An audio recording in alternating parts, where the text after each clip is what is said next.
ներհաստանյան ներքին քաղաքականության առնչվող եւ երկրորդը արտաքին քաղաքականության առնչվող, իսկ ավելի կոնկրետ ադրբեջանական քաղաքականության դեմ եւ Եվրոպայի աստորեն սառացքի ներքո ադրբեջանական հանցագործությունների սաստկացումը Հայաստանի Հանրապետության տարածքում եւ հատկապես Արցախում։ Սա է խնդիրը, ներսում մենք ոչ ենք անելու եվրոպացի բարձրաստիճան պաշտոնյաներին աչք չփակել Հայաստանում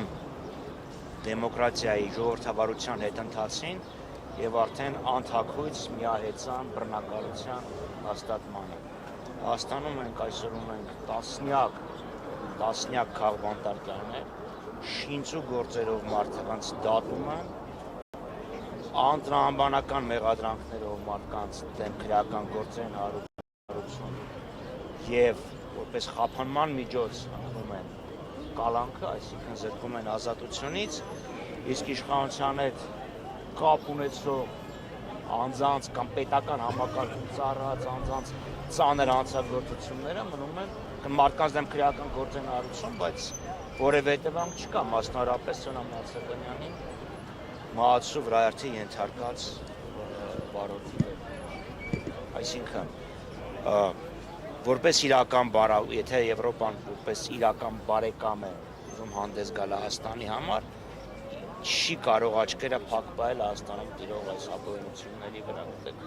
Մարտին Լյութեր Քինգի հայտնի խոսքը կա, չէ՞, ասում է կհիշենք ոչ թե մեր թշնամիների խոսքերը, այլ մեր ընկերների լռությունը։ Ես հասկանում եմ, որ Նիկոլ Փաշինյանը եւ իր խումբը փորձում է ընդդիմությանը ներկայացնել որպես ռուսական ազդեցության գործակալ, իրենց պատկերել որպես արևմտյան արժեքների ջատագով, ժողովրդավարության ջատագով, բայց այս ամեն ինչը իրականության հետ որևէ աղերս չունի։ Մենք միշտ հանդես ենք եկել Եվրոպայի հետ սերտագույն հարաբերությունների հաստատման օգտին, մասնավորապես ՍԵՊԱ-ի ամբողջական ամբողջ ծավալով իրականացման օգտին։ Մյուս խնդիրը իհարկե վերաբերում է Արցախին, Արցախահայությանը։ Արցախի ժողովուրդը ենթարկվել է ցեղասպանության, էթնիկ զտման եւ քաղաքակիրթ աշխարհի պարտականությունն է ապահովել արցախցիների անխոչնդոտ հավաքական եւ անվտանգ վերադարձը իրենց հայրենիք։ Մենք Բաքվի բանտերում ունենք բանտարկյալներ եւ պետք է հստակ քայլեր ձեռնարկվեն բանտարկյալներին օր առաջ ազատ արձակելու ուղղությամբ եւ իհարկե մենք չենք կարող մի վայրկյան անգամ դադարել մտածել Բաքվի զնդաններում պահվող մեր հայրենակիցների Գագաթնաժողովին մասնակցել նաև հեռավար իհարկե Ադրբեջանի նախագահը հետևել եք նրա ելույթին նաև Փաշինյանի արձագանքը որ հաջորդ մասը թե Ալիևը չի ժամանել, բայց ինքը պատրաստակամություն հայտնեց 28 թվականի մեկ էլ Բաքվում։ Ցավոք սրտի հետևել եմ իհարկե Ալիևի հայտարարությունները հերթական անգամ ցույց են տալիս այդ պետության թշնամական հաճած էությունը Ալիևը այս ամբիոնը օգտագործեց եւս մեկ անգամ պատմական իրականությունը աղճատելու ՄԱԿ անվտանգության խորհրդի բանաձևերը Հայաստանին չէին դատապարտում որևէ հարցում եւ Արցախի կարգավիճակի ամրագրման նպատակ չէին հետապնդում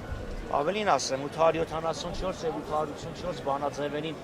դեմ է քվեարկել ոչ թե դեմ է քվեարկել դրանց իրականացումը բոյկոտել է հենց Ադրբեջանը, հայտարարել է, որ դա չի անի,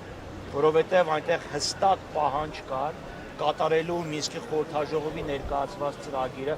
որ ասում էր պետք է բացվի խորհրդաժողով, որտեղ պետք է հստակեցվի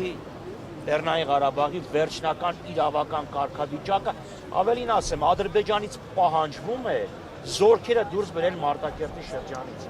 Այսինքն, հասկանում եք, չէ՞ որ եթե աշխարհը